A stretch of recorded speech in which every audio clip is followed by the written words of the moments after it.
Hey everyone, आज हम देखेंगे क्वेश्चन बाइनरी ट्री का प्री ऑर्डर ट्रैवल से कैसे करेंगे। तो बेसिकली हमारे पास एक बाइनरी ट्री दिया रहेगा और उसका मुझे इस तरह से उसके सारे आइटम्स पे पहुंच के उसको रिटर्न करना है लिस्ट ऑफ इंटीजर्स में, कि जैसे कि पहले जो पेरेंट है, पेरेंट नोड है, उसका जो वैल्यू है वो पहले आए, फिर उसका लेफ्ट चाइल्ड आए एंड देन राइट चाइल्ड आए। तो फॉर एग्जाम्पल अगर हम एक छोटा सा बाइनरी ट्री देखते हैं, ये 2 है और ये 3 है, तो पहले ये जो रूट है वो आ जाए, देन ये लेफ्ट चाइल्ड इसका 2 आ जाए एंड देन ये 3 आ जाए। इस तरह से हमें ट्रैवर्स करना है और इसे लिस्ट ऑफ इंटीजर में रिटर्न करना है। अगर हम ये वाला देखते हैं बाइनरी ट्री, तो इसमें पहले रूट क्या है, ये है, तो ये आएगा, ठीक है। उसके बाद इसका लेफ्ट, इसका ये हो गया लेफ्ट चाइल्ड, ये हो गया राइट चाइल्ड। तो इसका लेफ्ट चाइल्ड में अब इस ये अपने आप में एक बाइनरी ट्री है, तो इसका रूट क्या है, 2 है, तो अब 2 होगा प्रिंट। फिर इसका लेफ्ट चाइल्ड तो कुछ है ही नहीं, राइट चाइल्ड 6 है, तो 6 होगा प्रिंट। अब उसके बाद ये पूरे का बाइनरी ट्री का लेफ्ट हो गया, अब राइट होगा, रूट हो गया, लेफ्ट हो गया, अब राइट बचा है। अब इस वाले बाइनरी ट्री का जो रूट है वो 3 है, तो वो 3 होगा प्रिंट। फिर इसका जो लेफ्ट चाइल्ड है 4, वो होगा प्रिंट एंड देन 5 होगा प्रिंट। तो इस तरह से बेसिकली मुझे लिस्ट ऑफ इंटीजर्स रिटर्न करना है इस क्वेश्चन में। तो आइए देखते हैं हम इसका क्या अप्रोच फॉलो कर सकते हैं। देखिए इसमें हम क्या अप्रोच फॉलो कर सकते हैं कि बेसिकली मुझे पता है कि पहले रूट को प्रिंट करना है, फिर उसके लेफ्ट को एंड देन उसके राइट को, ठीक है। तो अब अगर हम ऐसे सोचे कि कैसे मेरा कैसे हम सोच पा रहे हैं कि यहाँ गए, फिर यहाँ गए, देन यहाँ गए, राइट। तो इसका मतलब हम यहाँ पे तो प्रिंट किए, ठीक है, इसको प्रिंट किए एंड देन इस वाले पार्ट पे गए। जब ये वाला पार्ट खत्म हो गया तब फिर वापस से बैक ट्रैक करते हुए, पीछे से जाते हुए फिर इधर में आए। तो अब जब ये आता है, ऐसा क्वेश्चन आता है, ऐसा दिमाग में आ रहा है हमें कि हमें पीछे जाना पड़ रहा है बाकी दूसरे चीज को एक्सेस करने के लिए। ये वाला पार्ट को एक्सेस करने के लिए हम यहाँ से ही एक्सेस कर पाएंगे। तो अगर हम जब यहाँ से ये वाला अगर हम प्रिंट कर देते हैं या रिटर्न कर देते हैं, तो फिर इधर में जाते हैं, और जब ये वाला खत्म हो जाता है तो वापस से हम फिर इधर आते हैं। तो इसका मतलब मुझे इन सब चीजों को कहीं पे स्टोर करके रखना पड़ेगा, है ना। तो और वो कौन से डेटा स्ट्रक्चर में या किस टाइप के डेटा स्ट्रक्चर में मुझे स्टोर करके रखना पड़ेगा, जब मुझे ये दिख रहा है कि मैं जब वापस से मुझे पीछे जाना है और पीछे जाकर के फिर मुझे उसके उसके वैल्यूज में जाना है। तो जब हम पीछे जाने का बात करते हैं, तो जब भी हम पीछे जाने का बात करते हैं तो हमारे दिमाग में स्ट्राइक करता है स्टैक। तो इसीलिए हम ट्री ट्रैवर्सल में स्टैक यूज कर लेंगे। और स्टैक कैसे यूज करेंगे, अपना खुद का स्टैक बनाएंगे और उसके बाद जैसे ही सबसे पहले हम इस नोड पे आए, ठीक है, और यहां से हम इसको दे देंगे, ठीक है। अब उसके बाद हम क्या करेंगे, अब हम रिपीटेड सेट ऑफ टास्क करने वाली। मेरा पहला स्टेप था रूट को इसमें डाल दिए।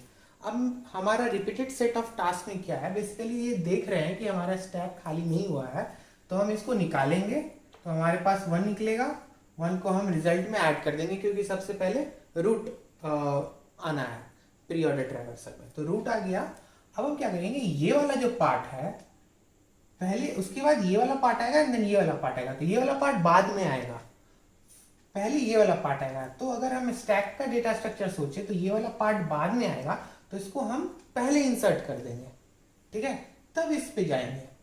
तो इसका मतलब इसका जो हम निकाले यहाँ से 1 निकाले, 1 यहाँ पे रिजल्ट में ऐड किए, बट इसका जो इस नोड का जो राइट था वो 3 था, तो हम 3 पुश कर देंगे स्टैक में, और फिर हम इसका लेफ्ट जो 2 है वो पुश कर देंगे हम स्टैक में, ठीक है।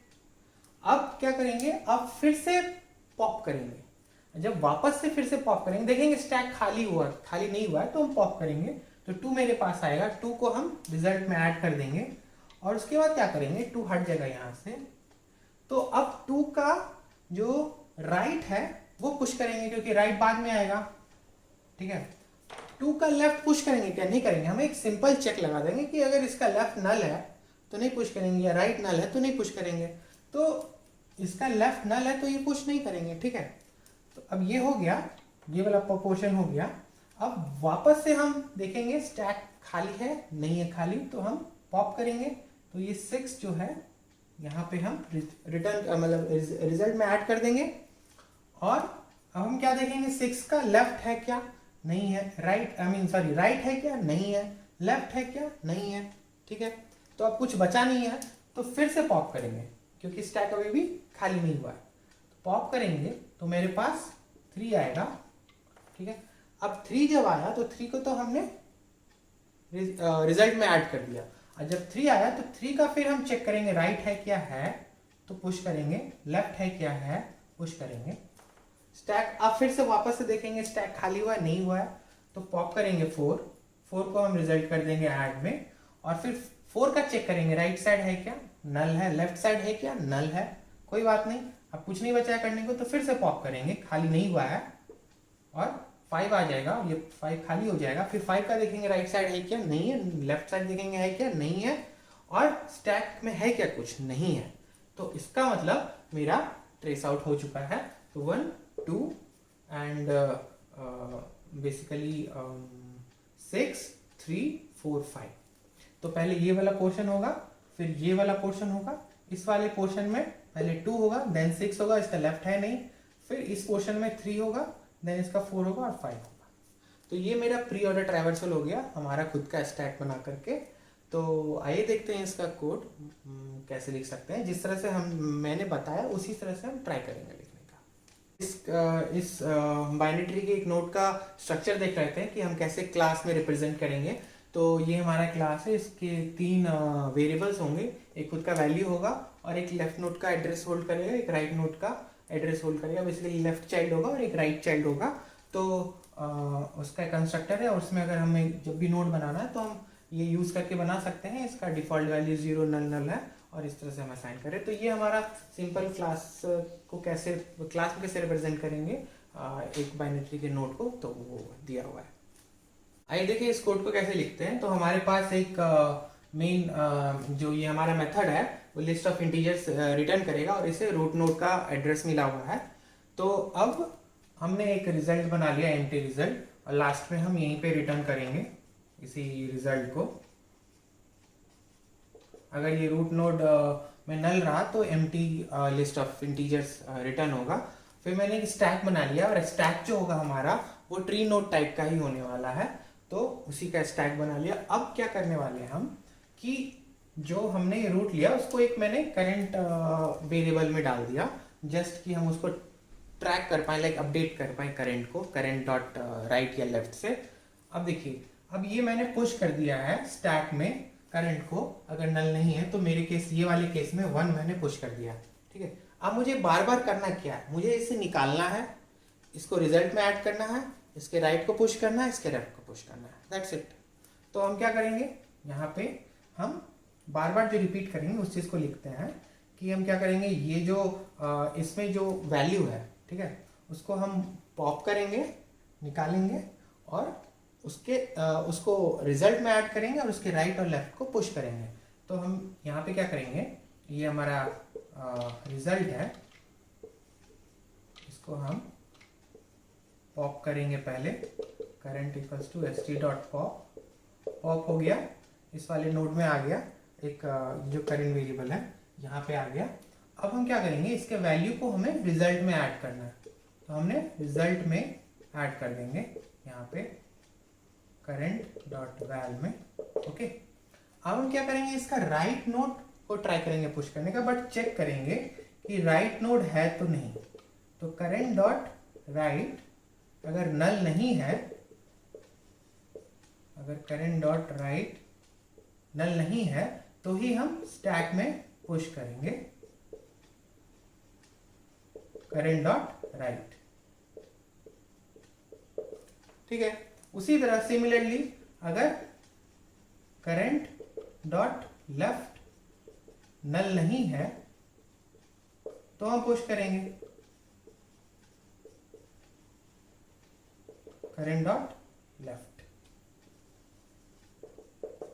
ठीक है, तो अब इस चीज को हमें रिपीट करते रहना है। तो रिपीट कब तक करते रहना है, जब तक ये खाली ना हो जाए। तो हम इसको लिख देंगे while stack dot count is greater than 0, यानी कि अभी तक है इसमें कुछ ना कुछ, तो ये चलते रहेगा। जब ये खाली हो जाएगा तो ये ब्रेक हो जाएगा, यानी कुछ बचेगा नहीं, रिजल्ट में ऐड करने को हम रिटर्न कर देंगे रिजल्ट। That's it. तो आई होप आपको ये समझ में आया हो कि हम आइटरेटिव वे में खुद के डेटा स्ट्रक्चर बना करके कैसे हम इसको ऐड कर सकते हैं। तो ठीक है, और ये दूसरा तरीका है बेसिकली यूजिंग रिकर्जन। तो हमें पता है कि जब हमने देखा कि हम स्टैक से सारे को ट्रैवर्स कर सकते हैं, तो इसका मतलब रिकर्जन भी यूज़ करेंगे तो उससे भी हो जाएगा। और रिकर्जन हमें पता है कि इनबिल्ट स्टैक डेटा स्ट्रक्चर ही यूज़ करता है कॉल स्टैक के हिसाब से कॉल करने में, कि पहले किसको कॉल करेंगे फिर बाद में किसको कॉल करेंगे। तो उस हिसाब से मैंने एक हेल्पर मेथड बना लिया है और इसमें रिजल्ट और ये रूट नोड पास कर रहे हैं, और इस रिजल्ट में हम ऐड करते जाएंगे रिकर्जन यूज़ करते हुए।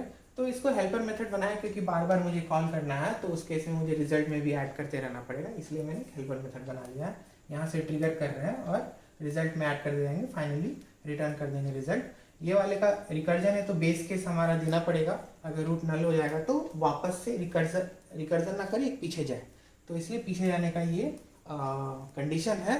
तो इसमें हम क्या कर रहे हैं, जैसे मान लीजिए यहाँ से स्टार्ट कर रहे हैं, तो सबसे पहले हम इसे प्रिंट करेंगे। यहाँ पे आएगा रूट नोड 1 है, तो बेसिकली हम यहाँ पे ऐड कर देंगे result dot add root dot val. ठीक है, अब उसके बाद क्या करना है, मुझे इस वाले को करना है, फिर इस वाले को करना है। तो इधर वाले पार्ट पे करने के लिए हम वापस से हेल्पर मेथड कॉल करेंगे और उसमें हम वापस से रिजल्ट ऐड करेंगे और जो रूट है रूट डॉट लेफ्ट ऐड करेंगे। तो ये वाला पास कर दिए। अब ये वाला जब पास कर दिए, फिर ये वाला होगा जब जब जब फर्स्ट टाइम कॉल हो रहा है तो 1 पे मेरा रूट है और इसका लेफ्ट 2 और 3 है, तो जब हम रिकर्सिवली कॉल करेंगे तो 2 पे आ जाएंगे, तो 2 मेरा रिजल्ट में ऐड हो जाएगा। फिर लेफ्ट पास करेंगे, तो लेफ्ट जो जब हम पास करेंगे यहाँ पे जब रहेंगे और लेफ्ट पास करेंगे, तो लेफ्ट तो मेरा नल है तो यहाँ से रिटर्न हो जाएगा जब वापस से इसमें जाएगा। तो फिर इसका राइट वाला कॉल होगा, तो हम राइट वाले के लिए भी लिखेंगे रिकर्सिवली और इसको यहाँ पे रूट डॉट राइट कर देंगे, बस हो गया। तो राइट पे जाएगा, 4 आएगा, 4 अभी रूट ये नल नहीं है तो ये रिजल्ट में 4 में ऐड हो जाएगा। फिर ये वाला खत्म हो गया, ये खत्म हो गया, ये खत्म हो गया, तो ये वाला फंक्शन खत्म हो गया। तो ये फंक्शन खत्म हो गया तो एक पीछे जाएगा। तो जब ये वाला फंक्शन चल रहा था, जब ये वाला कॉल चल रहा था, तो इसका लेफ्ट पार्ट ये वाला हुआ था, अब ये वाला पार्ट बचा है। ये वाले पार्ट में फिर 3 जाएगा, 3 रिजल्ट में ऐड हो जाएगा, फिर 3 का लेफ्ट जाएगा रिकर्सिवली, तो फिर वो 5 ऐड हो जाएगा। फिर ये जब इसका लेफ्ट हम करेंगे तो नल आ जाएगा, तो बैक हो जाएगा। फिर इसका राइट करेंगे तो नल आ जाएगा, तो फिर से यहाँ पे बैक हो जाएगा, देन इस पे चले जाएगा। फिर उसी तरह 6 पे जाएगा, 6 प्रिंट होगा, इसका लेफ्ट और इसका राइट नल होगा, तो अल्टीमेटली मेरा फिनिश हो जाएगा। तो उस हिसाब से मेरा रिटर्न हो जाएगा रिजल्ट। तो ये हमारा रिकर्जन प्रोसेस है, ये बहुत ही सिंपल है, कोड लिखने में समझने में वही तरीका है जिस तरह से हमने अपना खुद का स्टैक डेटा स्ट्रक्चर बना के समझा। तो आई होप आपको ये समझ आया हो, इसे प्रैक्टिस कर सकते हैं खुद का डेटा स्ट्रक्चर यूज़ करके, तो ज़्यादा अच्छे से समझ में आएगा। थैंक्स।